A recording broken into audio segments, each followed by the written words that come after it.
Okay, so, we've all had these big dreams, right? Like when we were kids, we all wanted to be like rock stars or astronauts Brain or, surgeons. yeah, brain surgeons.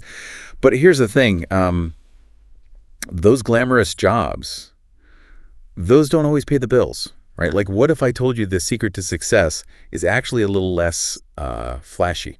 It's all about niche thinking. Finding that special area where your skills and passions really work together. Yeah, and not just for entrepreneurs anymore. I feel like this applies to like regular jobs too. Absolutely. So that's what we're digging into today Yeah. with this article, The $1 Million Secret. Find your niche. We're going to break it down, look at some examples of businesses that are doing really well with this whole niche thing, and hopefully you'll see your own career a little differently by the end of this. For sure. So have you ever felt like your interests or skills were like too specific, too weird to be valuable? Yeah. This is for you. This is for you. And the article makes a really good point right away. Niche businesses often face less competition. Okay, so less competition. And that means Higher profits. higher profits, exactly. Okay, so why is that? Why do niche businesses have this advantage? I think it's about being the expert in a very specific thing. Instead of trying to do it all, you're focused on one specific need or customer. Right, so it's like that old saying, the riches are in the niches. That's it. But honestly, it makes a lot of sense.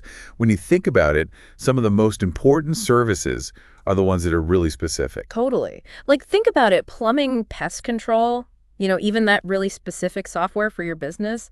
These aren't glamorous, but That are essential. they are essential. And because they're so focused, they don't have to fight with a million other companies for the same customers. Exactly. Now, the article also talks about self-employment, Yes. the transformative path. And this is really connected to niche thinking, isn't it? Oh, absolutely. Self-employment gives you the freedom to really own your niche. You're not limited by someone else's salary, so the growth potential is huge. Yeah, that financial freedom has got to be so empowering. It really is. You're in control of your money-making decisions about investments, setting your own prices.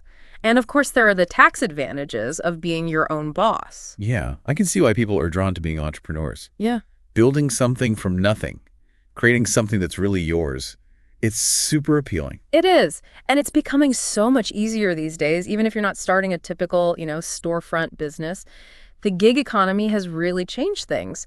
Platforms like Etsy and Fiverr allow people to sell their hobbies and skills in ways that weren't possible before. You could be a jewelry maker selling to people all over the world, or a writer working from a beach somewhere. So the internet has become a powerful tool for entrepreneurs. It has. But this isn't just an online thing, right? Not at all. The article has some really cool examples of businesses that are doing great in the real world, too. Oh, like what?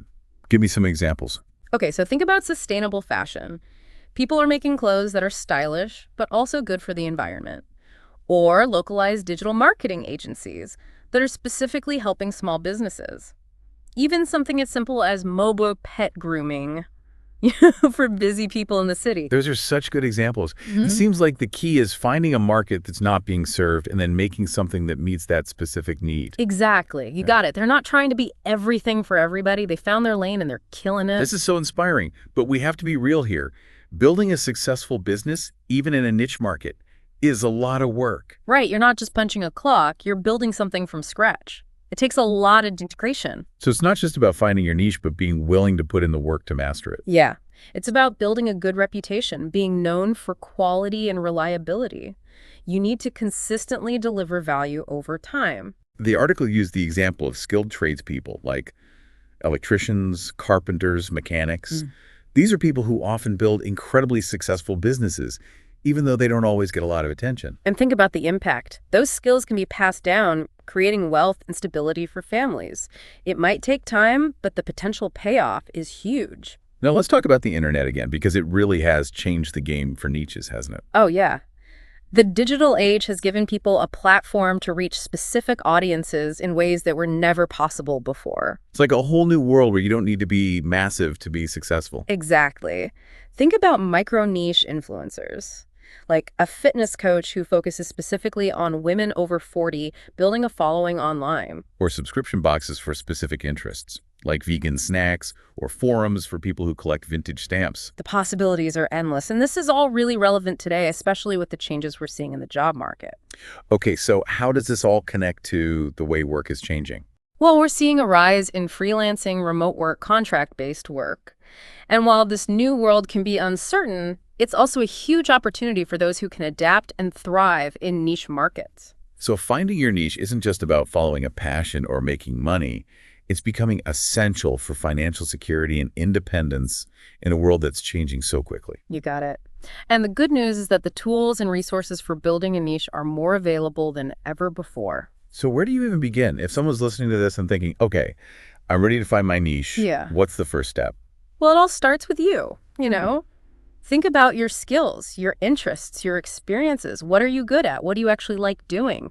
What problems have you solved for yourself or for other people? Also, it's like looking for patterns, figuring out what you're good at, and then seeing if there's a niche there. Yeah, exactly.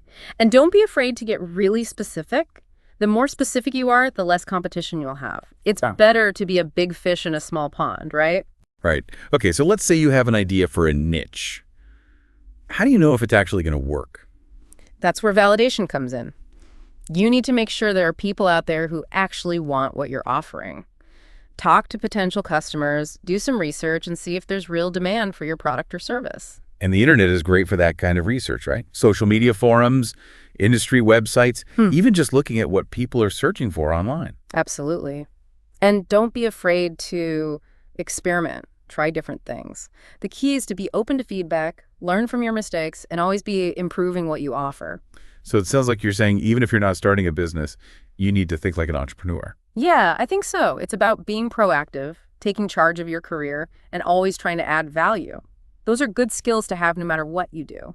We've been talking a lot about the practical stuff, but there's also a personal side to this, right? The article talked about how financial success isn't always about being famous or having a fancy title. Yeah, that's important to remember. We hear a lot about following your passion, but passion alone isn't enough. So it's not just about doing what you love. Not exactly. You need to find a way to connect that passion to something people need. Passion is the fuel, but you need a good engine, a viable niche to really get things going. I love that analogy. Okay, so you found your niche, you've made sure there's a market for it. What's next? How do you turn that into a successful career or business? Well, building a sustainable business takes time and effort. This isn't about getting rich quick or jumping on the latest trend. It's about playing the long game, becoming a real expert in your field. That reminds me of something the article said. Yes. It's about making smart choices, knowing what you're good at, and then serving a specific market really well. Yeah, exactly. You have to be willing to put in the work to get better, to learn and improve. It's about dedication, perseverance, and always delivering value. And having the courage to be yourself, to use your unique skills and perspectives, even if they're a little different. It's funny. We live in a world where you can build a successful business teaching people how to knit sweaters for their cats or reviewing different kinds of cheese. That's amazing. And it really shows how the internet has opened up so many possibilities. It has. And you don't need a fancy degree or a lot of money to get started. You just need passion, dedication, and a willingness to work hard. There are so many opportunities out there. So what would you say to someone who's listening to this and feeling stuck or unhappy in their current job? I'd say it's never too late to find your niche and create a career or business that you really love. The world needs what you have to offer. Don't be afraid to share your talents. You never know what amazing things you can do when you find your niche. This has been such an inspiring conversation. We've talked about the power of niche thinking, the potential of self-employment, the role of the internet, and the importance of combining passion with a market need. It's been great. And it all comes down to this. It's not about following someone else's path or definition of success. So what is it about? It's about finding your own unique path, one that aligns with your values, your passions, and your skills. It's about embracing the journey, the ups and downs, the rewards that come with building something truly special, something that reflects who you are and makes a difference in the world. Well said. But before we wrap up this deep dive, we have one more question for you, our listener. What unique skills or interests do you have that could be the foundation of your own niche? It might be time to start digging a little deeper, Exploring those hidden talents or passions you've always had but haven't really had a chance to explore. Yeah, it's about asking yourself, what really gets me excited?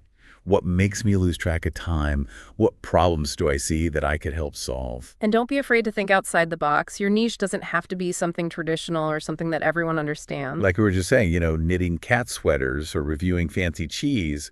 It's amazing how many different kinds of businesses and entrepreneurs there are now because of the internet. It's true. And the best part is you don't need a fancy degree or a ton of money to get started.